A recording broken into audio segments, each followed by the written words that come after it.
Fala pessoal, Carol na área trazendo mais um vídeo aqui no canal. No vídeo de hoje eu vou contar pra vocês um caso que aconteceu no ano 2000 nos Estados Unidos que envolve uma jovem de apenas 15 anos e esse caso aqui que eu trago pra vocês é uma parceria com outro canal aqui do YouTube que também fala dos mesmos casos aqui, né, do estilo de casos criminais, de mistério, e é o canal da Bianca Marcheso. Então a gente fez essa parceria, ela me deu esse roteiro de um dos vídeos dela e eu aqui, claro, né, fiz da minha forma para trazer esse vídeo aqui para vocês. Então eu peço para vocês se inscreverem muito no canal dela, deixarem aquele like, falarem também que vieram aqui pelo Horror em Dobro, isso é muito importante também. Vocês sabem que às vezes eu gosto de divulgar outros canais aqui que seja do mesmo estilo do meu, de casos criminais, mistérios. Esse é mais um canal que eu tenho certeza que vocês vão gostar muito se você ainda não conhece. Se você se interessa por esse tipo de conteúdo, casos criminais resolvidos como é de hoje, casos criminais que ainda são um mistério, convido você a se inscrever aqui no canal. Todas as semanas eu trago esse tipo de conteúdo. Então se você gosta, se inscreve no canal, deixa um like nesse vídeo que isso é muito importante e também ativa o sininho de notificações. Então bora vir comigo que hoje nós vamos conhecer o caso Trisha Autry.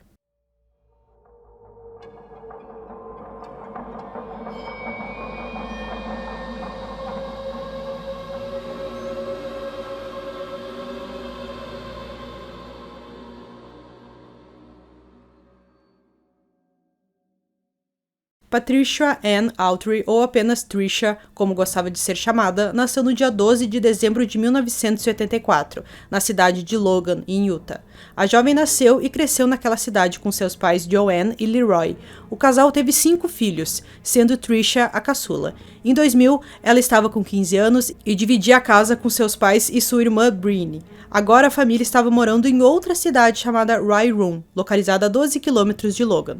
A jovem foi descrita como muito criativa, carinhosa e amorosa. Sua imaginação era muito fértil e às vezes seus pais não conseguiam diferenciar o que era verdade e o que era apenas fruto de sua imaginação.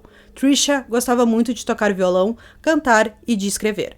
Ela cantava e tocava no coro da igreja Jesus Cristo dos Santos dos Últimos Dias. Trisha sofria bullying na escola e com isso ela não tinha muitos amigos, não tinha ninguém próximo assim que ela pudesse conversar, falar sobre as suas ideias, seus problemas também. Então ela era uma garota muito reservada que na maior parte do tempo ela estava em casa escrevendo seus contos. Ela passava muitas horas em frente ao computador escrevendo, às vezes ela até virava a madrugada escrevendo, mas seus pais não se preocupavam com isso porque eles sabiam que ela se sentia bem fazendo isso. Então eles não a proibiam nem nada, já que ela tinha todo esse problema na escola, ela não conseguia encontrar uma amizade com ninguém, ainda mais que a maioria dos seus colegas faziam bullying com ela. Então foi ali na escrita que ela encontrou um local assim seguro para ela, onde ela podia fazer ali, ter a sua imaginação e escrever tudo que gostava. Às 6 horas da manhã do dia 24 de junho de 2000, Joanne foi ao quarto de Trisha para ver como ela estava antes de sair para o trabalho, como ela fazia todos os dias. Mas a jovem não estava lá e sua cama estava arrumada. Sua mãe ficou preocupada e não encontrou nenhum sinal da filha. Não era comum ela sair àquela hora da manhã. Joanne então ligou o computador da filha para ver se encontrava alguma pista de onde ela poderia ter ido. Ela procurou pelos contos da filha no computador, mas nenhum estava lá. Isso era ainda mais estranho, pois Trisha passou a noite inteira no computador e a família presumiu que ela estava escrevendo. Sua irmã Brin foi uma das últimas pessoas a vê-la, já que viu Trisha escrevendo em seu computador às 2h30 daquela madrugada. Depois de não encontrar nenhuma pista da filha, sua mãe estava muito preocupada, então ela decidiu ligar para a polícia. A polícia iniciou ali as primeiras investigações e acreditaram que a jovem saiu por conta, já que ela tinha todo esse problema com o bullying e tal, e estava cansada de viver com aquilo e resolveu fugir de casa, começar uma nova vida. Só que a sua mãe não acreditava nisso, até porque ela se dava muito bem com seus familiares e todos os seus itens estavam em casa, dinheiro, carteira, enfim, tudo que ela precisava na rua estava em casa, então isso não fazia muito sentido. O pai dela, nesse momento, estava passando por um câncer muito complicado, estava ali, aos poucos, o câncer ia tomando conta, Então era uma questão muito delicada que a família estava enfrentando e naquele dia eles tinham uma reunião com o médico ali para ver o que o médico ia dizer, se o pai teria ali alguma chance de se recuperar, alguma coisa desse tipo. Então não fazia o menor sentido ela fugir exatamente naquele dia, até porque ela se importava muito com o pai. A polícia entrevistou seus colegas de escola e eles foram informados de que, enquanto caminhavam para casa depois da escola, eles notaram recentemente um caminhão verde passando por eles em várias ocasiões. Uma das irmãs de Trisha também disse à polícia que ela disse que tinha medo de um homem que ela chamava de Sam e muitas vezes pedia carona para voltar da escola, pois estava com medo de andar sozinha na rua. A polícia sabia que Trisha usava muito o computador e eles pensaram que talvez ela não usasse apenas para escrever contos. Seu computador foi checado e descobriu-se que naquela madrugada vários e-mails e arquivos foram apagados. Ela também tinha 3 contas de e-mail diferentes e passava muito tempo em salas de bate-papo. Um vizinho também relatou ter visto Trisha entrando em um veículo vermelho com um homem às 4 horas da manhã do dia em que ela desapareceu. Várias semanas antes, outro vizinho viu Trisha saindo de um carro vermelho e caminhando para casa. A polícia estava começando a acreditar que Trisha conheceu alguém em uma sala de bate-papo e talvez tenha ido com essa pessoa. Uma pessoa muito parecida com Trisha foi vista em uma loja de conveniência algumas horas depois que ela foi dada como desaparecida. A funcionária afirmou que ela parecia nervosa enquanto olhava pela janela como se estivesse esperando por alguém. Isso durou cerca de 20 minutos antes da jovem sair da loja sem comprar nada. As semanas se passaram e as pistas sobre Trisha foram diminuindo. A polícia não sabia por onde procurar a jovem e, infelizmente, eles acreditavam que ela já estava morta. Os detetives acreditaram fortemente que Trisha conheceu alguém na internet e fugiu com essa pessoa. Cartazes com o rosto da jovem foram espalhados em toda Utah e em partes de Idaho, pela polícia e pela família de Trisha. Alguns meses depois do desaparecimento de Trisha, um homem se apresentou à polícia alegando ter visto ela em um supermercado com um homem e uma mulher. O homem foi capaz de descrever as 2 pessoas que estavam com Trisha e a descrição do homem que estava com ela batia com a descrição fornecida anteriormente por um vizinho. Um dos funcionários do supermercado disse também que viu a garota e tinha certeza de que se tratava de Trisha. O caso da jovem ganhou mais atenção depois que foi transmitido pelo programa Unsolved Mysteries. Em 2001, Leroy, o pai de Trisha, faleceu sem saber o que aconteceu com sua filha. Em maio do mesmo ano, os investigadores do caso de Trisha receberam informações sobre uma menina de 15 anos que foi abusada sexualmente por um homem que dirigia um caminhão verde. Essa jovem contou à polícia que estava voltando da escola quando foi abordada pelo homem que se apresentou como Sam. Ele lhe ofereceu uma carona para casa e ela aceitou. Depois que ela entrou no caminhão, ele disse a ela que precisava ir até o seu trabalho, que era em um centro de pesquisa da vida selvagem em uma cidade chamada Millville, que fica a 8 quilômetros de Rye Run.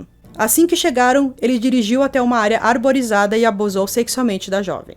Com a ajuda da menina, a polícia descobriu que, na verdade, o homem se chamava Cody Nielsen, de 28 anos, e ele confessou que abusou da garota.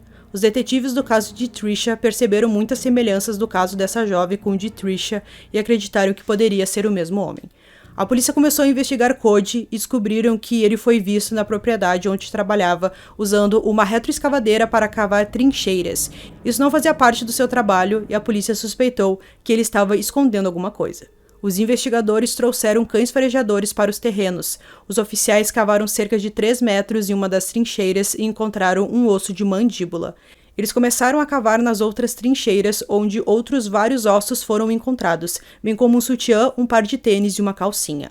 Ao todo, vários fragmentos de ossos foram encontrados e todos pareciam estar queimados. A mandíbula foi entregue para um laboratório e, através de exames, foi confirmado que os restos mortais eram de Trisha Autry. Cody Nielsen foi acusado de homicídio agravado, sequestro e profanação de cadáver. Quando Cody foi interrogado, ele negou conhecer Trisha ou ter qualquer participação em seu sequestro e assassinato.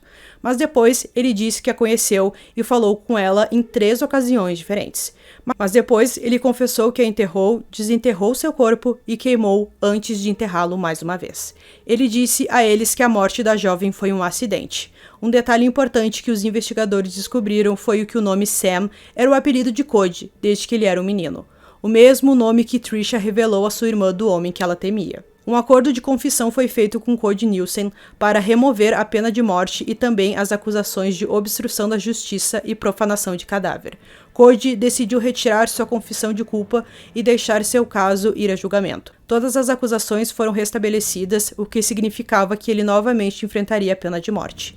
Em outubro de 2003, apenas alguns meses antes do início do seu julgamento, Cody apresentou uma queixa contra o seu advogado e, como resultado, foi nomeado um novo advogado de defesa. O julgamento de Cody Nielsen começou em janeiro de 2004. O promotor do caso disse ao júri que Trisha foi sequestrada durante uma caminhada matinal, assassinada e desmembrada. Seus restos mortais foram então queimados e enterrados.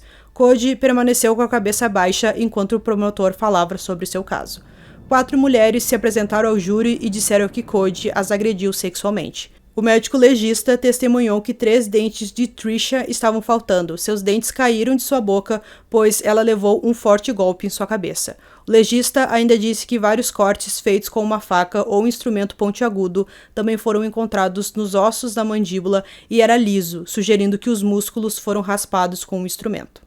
O próprio legista disse que esse foi um dos casos mais brutais em que ele já trabalhou. A causa da morte foi classificada como indeterminada. O julgamento durou 3 semanas. Cody optou por não testemunhar. Foi provado que ele perseguiu a jovem por cerca de 1 semana antes do assassinato e ele também começou a persegui-la através da internet. Ele usou um nome falso, uma foto falsa e assim ele conseguiu se aproximar da garota e ali ele fingiu ser outra pessoa, então os dois conversaram bastante e naquela noite a Trisha disse para ele que estava muito preocupada com o que o médico falaria sobre o seu pai no dia seguinte. Então, lá na madrugada, ela resolveu dar uma volta, ir até um local que não ficava muito longe da sua casa, já que era um local que ela ia, assim, bastante para esfriar a cabeça e tudo mais. E ela acabou dando essa informação de onde ela iria para o Cody, sem saber que era o Cody. Então, ele foi atrás dela. Quando chegou lá, eles conversaram um pouco, ela estava com um pouco de medo, até porque ela já tinha falado para a irmã que tinha medo desse tal Sam, daí ela viu que era o mesmo homem, mas ele conseguiu colocar ela dentro do carro, levou ela até o seu trabalho, por lá ele abusou sexualmente dela, depois tirou a vida dela e por fim enterrou também. Depois de um tempo ele desenterrou o corpo dela, queimou e enterrou novamente, numa forma assim que ele estava com muito medo que a polícia descobrisse, que ele fosse pego, então foi por isso ele tentou ao máximo ali sumir com os restos mortais dela para não ser pego. O júri condenou Cody Nielsen culpado de todas as acusações. 1 semana depois foi realizada a audiência de sentença. Um dos irmãos de Trisha, Aaron Autry, disse aos jurados sobre o impacto que a morte de sua irmã teve em sua família. Seu filho de 5 anos e sua filha de 10 têm medo de tudo. Dormem na cama com os pais e sua filha não anda 100 metros até a casa da melhor amiga sozinha. Eles acreditam que é normal as pessoas serem sequestradas e assassinadas, disse Aaron Autry. Essa é a realidade com a qual eles vivem. O mal tem um rosto, e por causa daquele homem ali. É por isso que você tem medo, é por isso que eu tenho medo. O mesmo júri que considerou Nielsen culpado voltou com uma sentença recomendada de prisão perpétua, em vez de uma pena de morte. Mais tarde, o chefe do júri disse a um repórter que, inicialmente todos, exceto um jurado, votaram pela pena de morte. Eles pensaram sobre o caso e depois fizeram uma segunda votação. Dessa vez, todos os 12 votaram com a decisão de uma prisão perpétua sem liberdade condicional. Então, Cody Nielsen foi sentenciado à prisão perpétua sem liberdade condicional. O juiz do caso disse ao Cody: "Senhor Nielsen, que Deus tenha misericórdia de sua alma." Após a sentença, Joanne, a mãe de Trisha, afirmou aos repórteres que a família está finalmente em paz depois de lutar para levar Cody à justiça por quase 4 anos. Cody entrou com recurso em 2008 argumentando que seu julgamento deveria ter sido realizado em um condado diferente. O juiz disse a Cody não mostrou nenhuma evidência de parcialidade real por parte de qualquer um dos membros do júri e negou a moção. Cody está atualmente cumprindo sua sentença na prisão estadual de Utah. Em 2013, Cody pediu um novo julgamento. Não foi dito se irá ocorrer ou não. A mãe de Trisha faleceu em 2010, aos 67 anos. Então, pessoal, concluindo esse caso aqui para vocês, o caso muito triste de uma jovem que a gente via ali que ela passava por muitos problemas, tinha a questão do bullying e também que seu pai estava com câncer terminal, e daí apareceu esse homem na vida dela, provavelmente ele a viu em algum momento voltando da escola e começou a perseguir a jovem até que ele fez tudo aquilo naquela noite, se passando por uma outra pessoa e tudo mais através da internet, e conseguiu o que ele queria, né? Ele abusou sexualmente dela, depois matou, enfim, depois enterrou o corpo, ele fez várias coisas e graças, infelizmente, né, a outro abuso sexual, a polícia conseguiu chegar até ele. Nós pelo menos sabemos que o Cody nunca vai sair da prisão e a gente espera que nada aconteça para que ele possa sair da prisão, que nenhum recurso seja aceito nem nada e que ele fique para sempre na prisão. Então eu espero que vocês tenham gostado desse vídeo. Esse foi mais um vídeo aqui no canal Durmam Bem e até o próximo.